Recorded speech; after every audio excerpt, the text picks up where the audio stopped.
마가복음 5장입니다. 마가복음 오늘도 계속해서 사도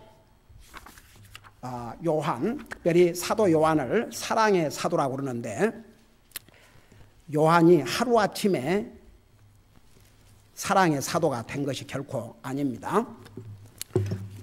자, 어떻게 해서 이 사도 요한이 사랑의 사도라는 타이틀을 가질 만큼 사랑의 사도가 됐고, 이 사도 요한을 통해서 기록한 책에는 사랑이라는 단어가 가장 많이 나오고 있는지 우리 한번 보도록 하겠습니다. 마가복음 5장입니다. 마가복음 5장 37절을 먼저 같이 읽겠습니다. 36절부터 읽겠습니다. 시작. 예수님께서 그의 말을 들으시고 즉시 회당의 치리자에게 이르시되 두려워하지 말고 믿기만 하라 하시며, 베드로와 야고보와 야고보의 형제 요한 외에는 아무도 자기를 따라오는 것을 허락지 아니하시고. 앉으시기 바랍니다. 그 35절에 보면 어떤 사건이냐 그러면, 그 회당의 치리자의 그 딸이 죽었어요. 이미 죽어버렸습니다. 그래서 이제 예수님이 이 딸을 살려주시기 위해서 가는데, 이 36절에 예수님께서 뭐라고 말씀하시냐면, 즉시 회당의 치리자에게 이르시되 두려워하지 말고 믿기만 하라. 그러니까 딸이 이미 죽어버렸는데 이 회당의 치리자에게 아무것도 두려워하지 말고 그냥 믿기만 하라. 그리고 나서 예수님의 제자가 12명이 있었는데 그 12명의 제자들은 항상 예수님을 따라다녔어요. 근데 12명 중에서 베드로와 야고보와 야고보의 형제 요한 외에는 아무도 자기를 따라오는 것을 허락지 아니하였다고 했어요. 자, 보세요. 지금 이 사도 요한에 대해서 그 배경을 지금 우리가 보는 것입니다. 여러분, 이 요한은 야고보의 형제입니다. 근데 12명의 예수님의 제자들 중에서 이 세 사람을 뭐라 그래요?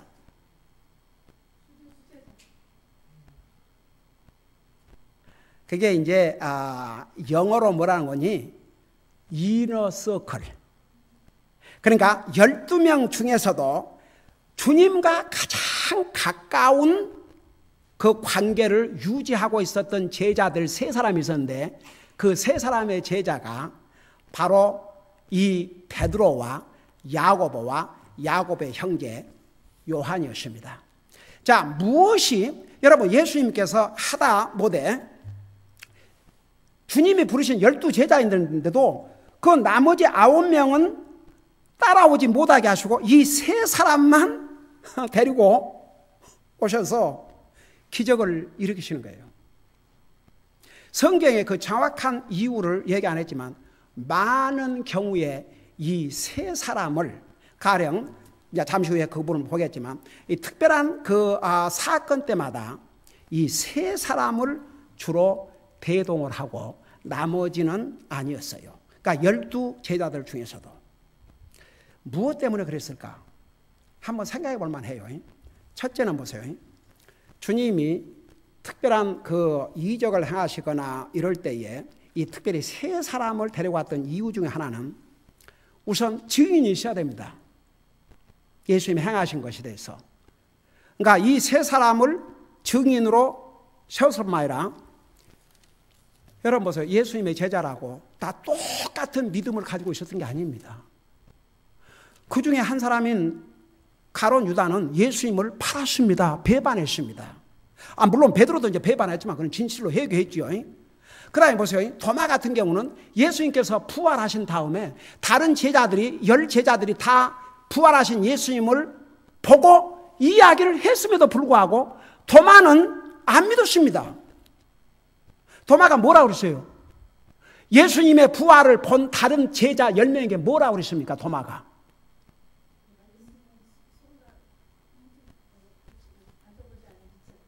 그러니까 보세요. 이 도마 같은 제자는 내가 예수님을 직접 보고 내 손으로 그의 그 십자가에 못 박힌 자국을 내가 직접 확인하지 않고는 믿지 못하겠다고 했습니다.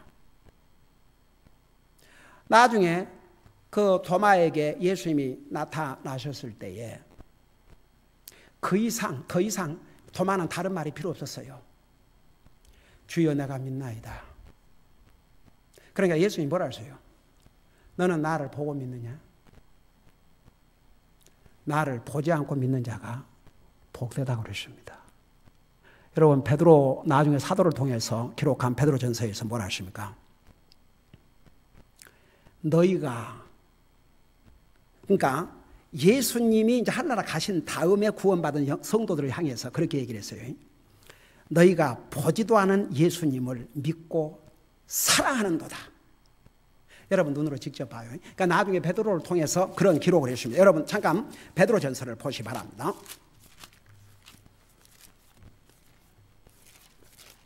베드로 전서 페이지 수로 신약성경 423장입니다.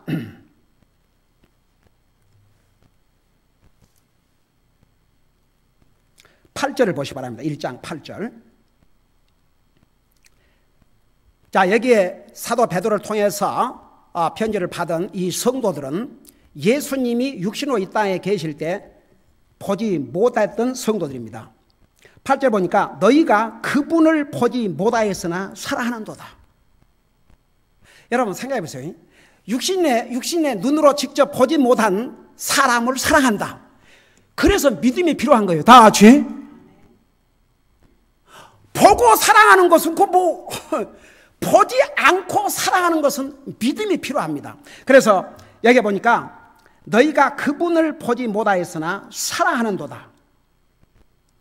지금도 너희가 그분을 보지 못하나 믿으며 이루 말할 수 없고 영광이 가득한 기쁨으로 기뻐하나니.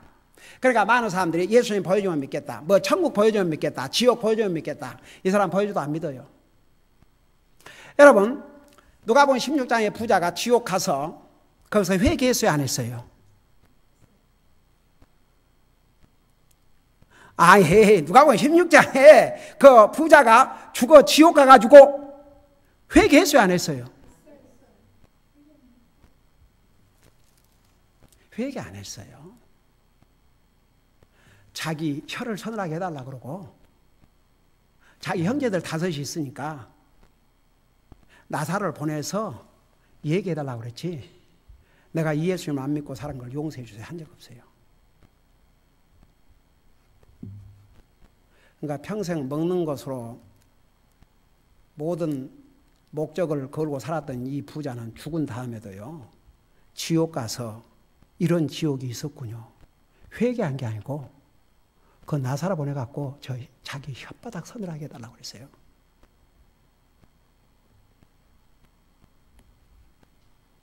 지옥 보여주면 믿겠다. 안 믿어요. 그래서 뭐라고 아브라함이 답을 했습니까? 이렇게 답을 했어요.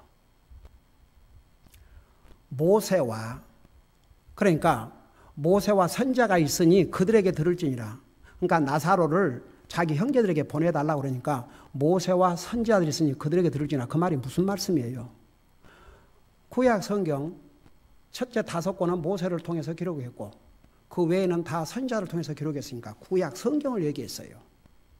아직 신약 성경 기록되지 않았고, 그러니까 하나님 말씀을 들을지니라 그 말이에요.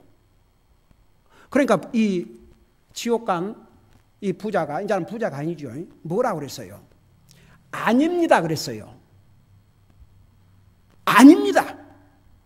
죽은 나사로가 가서 얘기하면 믿을 것이라고 그랬어요. 근데 자기는 안 믿는 거예요. 끝까지. 그러면서 뭐라 했습니까? 그렇게 얘기하니까 아브라함이 모세와 선자의 글을 믿지 아니하면, 그러니까 모세와 선자를 믿지 아니하면 뭐라 했어요? 죽은 자가 살아서 가도 결코 설득받지 않을 것이라 그랬어요. 그러니까 하나님의 말씀을 믿지 않는 사람은요 죽은 자가 살아나도 그거 신기하고 놀라겠죠. 그것뿐이에요. 지옥 보여줘도 와 무섭다, 그것뿐이에요. 천국 보여줘도 좋다, 좋기는 좋은 곳이구나 그러고 말아요. 안 믿어요. 하나님의 말씀을 믿지 않는 사람은 안 믿어요. 여러분, 아브라함이 믿음으로 의롭게 됐다는데 뭐가 믿음으로 의롭게 됐다 그러세요? 하나님의 말씀을 믿음에. 보세요. 아브라함은요, 시리아에서 왕처럼 살았어요. 그거 어떻게 아느냐? 나중에 롯이 전쟁에서 소돔 고모라와 다른 그 나라와 전쟁에 나서 잡혀갔을 때 자기 집에서 잘 기른 사병 400여 명을 데리고 가서 구해왔어요. 생각해 봐요. 지금 그 시리아를 떠나서 와 있는데도 400명의 사병을 기를 정도면 얼마나 대부자인가. 그가 그들의 종들이 몇천 명이죠. 왕처럼 살았어요. 근데 하나님께서 내 나라, 내 조국, 내 아비 집을 떠나서 너가 알지 못한 곳으로 가라. 그러니까 그 주님의 말씀을 믿고 떠났어요. 나중에 기근을 만났지만 여러분 히브리서 11장에 보면 이런 믿음의 사람들이 다시 돌아갈 기회가 많이 있었지만 안 갔다고 그랬어요. 나중에 아브라함이 그 기근 속에서 이집트를 내려가긴 했지만 다시 시리아로 돌아가지 않았어요. 나중에 자기 아들 이삭의 아내를 구하려고 종이 가면서 맹세를 하게 했지 않습니까? 근데 이거 큰일 났거든요. 맹세를까지 이제 했는데 종이 만일에 그 여자가 안 올라 그러면 어떻게 할까요? 이삭을 다시 데리고 갈까요? 그러니까 주인의 아들을 데리고 갈까요? 그러니까 아브라함이 뭐라 했어요? 그것만큼은 절대 하지 말라고 그랬어요. 왜 그런 줄 아십니까? 이삭은 지금 사막에서 살고 있습니다. 그 당시에 그래도 상당히 모던화된 그 시리아를 가봐요. 올라 그러겠는가 그곳을. 그러니까 너 여자가 안 오면 안 올지라도 이삭을 데리고 가지 말라고 그랬습니다. 우리가 구원받기 전의 모습은 우리가 미련을 가질 거 하나도 없습니다. 구원받기 전의 모습 뭐가 좋습니까? 뒤돌아볼 필요가 없습니다. 우리는 앞만 보고 가야 됩니다. 그러니까 보세요. 그 믿음이라는 게 하나님의 말씀을 믿었거든요. 그 믿음으로 구원받은 거예요, 다.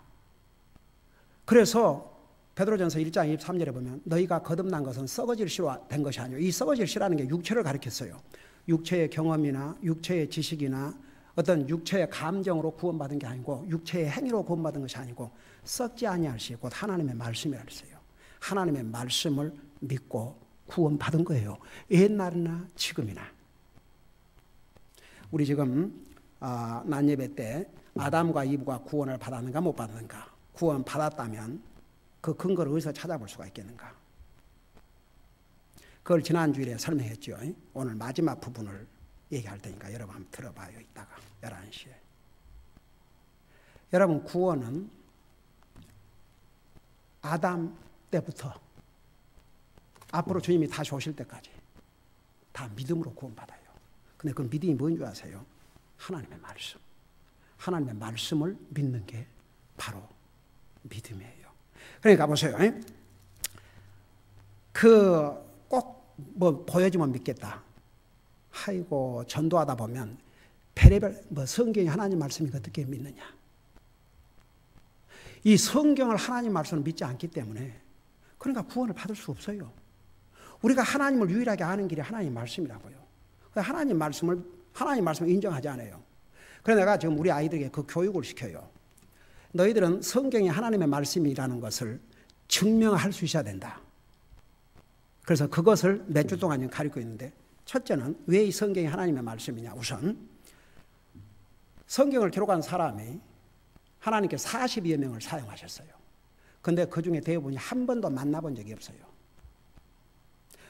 그런데 각각 그리고 그 기간도 하루아침에 주신 게 아니고 1600년이라는 세월이 걸렸어요.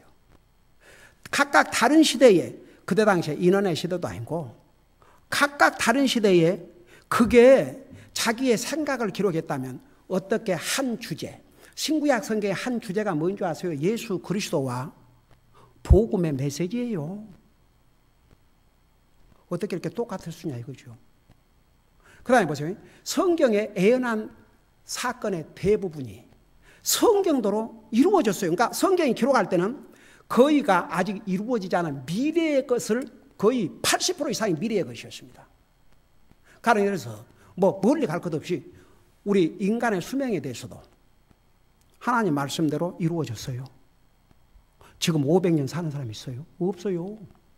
그 다음에 세계의 역사, 바벨론이 무너지고 페르시아가 올 것이고 페르시아가 무너지고 그리기 올 것이고 그리기 무너지고 로마가 올 것이라는데 그거 다 성경대로 이루어졌어요.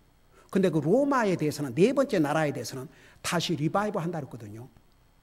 근데 지금 그 일이 이제 곧 일어나요. 그 다음에 이스라엘의 역사.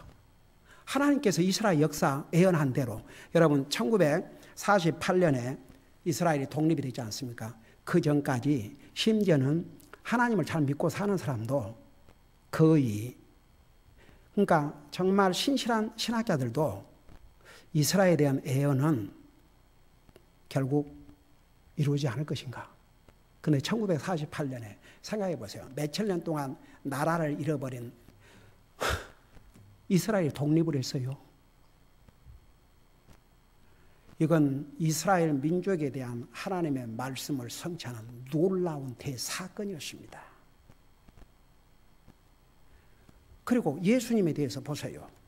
예수님이 태어나기 4,000년 전에 여자의 씨로 올 것이라고 그랬고, 그 다음에는 아브라함의 후손으로, 이삭의 후손으로, 야곱의 후손으로, 다윗의 후손으로 오실 것이라는데 그대로 오셨어요. 예수님께서 돌아가시기 전에 내가 죽을 것이라 했어요. 부활하실 것이라 했어요. 그대로 이루셨어요. 하늘나라 가셨어요. 다 이루어졌어요. 하나만 남았어요. 다시 오시는 거. 그거 많이 이루어질 것 같아요. 이 성경은 아무리 안 믿으려고 해도 안 믿을 수가 없어요. 근데 한 가지 놀라운 사실은요, 참 어맹이지요. 예수님, 여러분은 사람들이요, 예수님이 이 자리에 직접 오셔가지고 예수님이 무슨 말씀을 하신다 그러면 더 믿기가 싫을 것 같죠. 근데 안 그래요. 예수님의 제자들에게 예수님이 돌아가시기 전에 뭐라 하셨어요? 내가 죽지만 3일 후에 부활하신다고 그랬어요. 예수님의 입에서 나오신 그 말씀을 안 믿었어요. 근데 도리어 예수님이 하늘나라 가지고 난 다음에 더 믿었어. 아주 확신을 가지고 전했어요.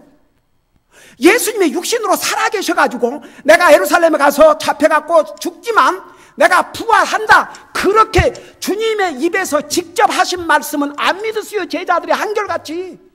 근데 주님이 도리어 하늘나라 가지고 난 다음에 다 믿었다니까. 믿었을 뿐만 아니라 전했어요. 목숨을 걸고. 참 희한하지요. 그러니까 하나님의 말씀을 믿지 않는 사람은요, 주님이 직접 오셔갖고 얘기해도 압니다. 나 옛날에 저도 복음을 몰랐을 때는 부흥회라는 부흥회는 다 쫓아다니고, 그때는 진짜 살기도 힘든데 그 우리 큰딸 어린 아기를 뒤집어 치고 이고 그냥 부흥이라는 부흥회는 그 일하고 공부하고 바빠 죽겠는데 그냥 또 그런 데 간다고 다 찾아다니면서 뭐 LA에서 뭐 유명한 뭐 어떤 환상을 본 사람 기가 막혀서 예수님이 여자의 몸으로 자기가 산에 가서 40일 동안 기도했는데 예수님이 아름다운 옷을 입은 여자의 몸으로 기가 막혀서, 그리고 뭐 뜨리았으니까 뭔가 거기 가갖고 뭐 받았다고 하고 돌아와서 마누라 투드러 패고 교회는 무슨 놈 교회. 나는 그런 얘기들을 하도 많이 들어가지고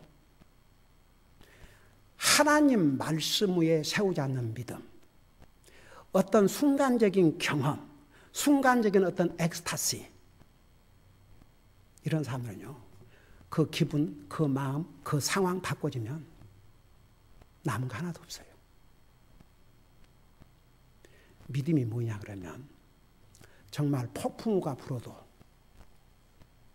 굳건히 서 있게 하는 것은 하나님의 말씀이에요. 내가 목사기 때문에 하늘나라 가는 것이 아니고 하늘나라 간다고 확신한 게 아니고 이 하나님의 약속 때문에. 그러니까 지금 보세요. 여기 베드로전서 1장에서 너희가 그분을 보지 못하였으나 사랑하는도다. 지금도 너희가 그분을 보지 못하였으나 믿으며 이루 말할 수 없고 영광이 가득한 기쁨으로 기뻐하나니. 여러분, 이제 이 세 사람 다시 우리 돌아가서 이 야고보와 베드로와 야고보와 요한을 특별한 오케이션에 이렇게 데리고 가셔가지고 직접 그들을 보게 했던 것은 우선 그들에게는 다른 제자들보다는 더 믿음이 강했던 것 같아요. 예수님의 제자들 중에서 다 어떤 사람은 보세요. 그 예수님의 제자 중에 한 사람이었던 가룟 유다 같은 경우는 회계 장부까지 맡은 사람이에요. 그러니까 예수님께서 가장 트러스트할 수 있는 그런 포지션까지 줬어요. 근데 그가 예수님을 팔아먹는 배신자로 나타났다고요. 그러니까 하나님께서 이 12명의 제자들 중에서도 이 세 사람을 그래도 주님이 트러스트하고 그들을 강하게 세워놔야 그래야 다른 제자들에게 영향을 미칠 수 있다고 생각을 하대요. 그러니까 그 항상 이너서클 속에는 사도 요한이 들어가 있었습니다. 여러분 잠깐 요한복음 13장 23절을 보세요. 요한복음 13장 23절.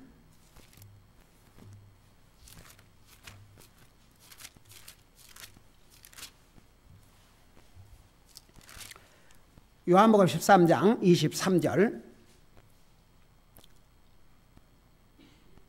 우리 같이 읽겠습니다. 자, 23절입니다. 시작. 이제 예수님의 제자들 가운데 하나, 곧 그분께서 사랑하시는 자가 예수님의 품에 기대어 있으므로. 예. 요한복음을 누가 기록했어요? 사도 요한이.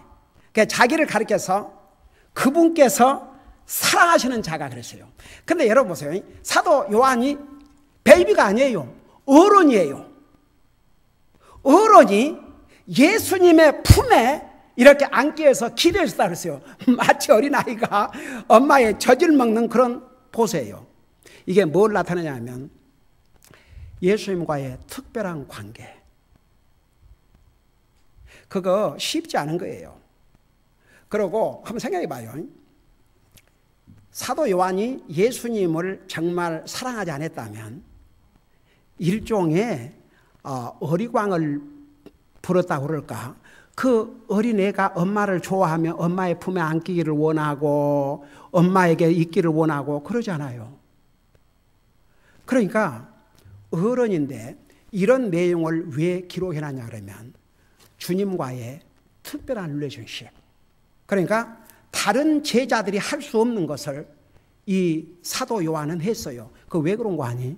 그만큼 예수님을 가까이 사도 요한이 믿었고 그만큼 사도 요한은 예수님을 사랑하셨기 때문에 그런 행동을 할 수가 있었던 거예요. 그래서 여기에 어메이징이죠. 예수님 제자들 가운데서 하나, 곧 그분께서 사랑하시는 자가. 그러니까 예수님께서 다 사랑하시지만 자기를 사랑하는 이 사도 요한을 하나님께서 특별한, 그러니까 예수님이 하나님이시죠. 특별한 어펙션으로 이렇게 대해줬던 것 같아요. 그래서 이런 말씀이 이곳에 기록되어 있는 것은 바로 예수님과 사도 요한과의 특별한 관계를 보여주고 있습니다. 하나만 우리 더 보십시다. 우리 마태복음 17장 1절에서 마태복음 17장입니다. 마태복음 17장 그러면 아주 중요한 장이에요. 혹시 마태복음 17장에는 무슨 내용이 기록되고 있는지 그것까지 여러분이 대답을 하신다 그러면 어메이징이지.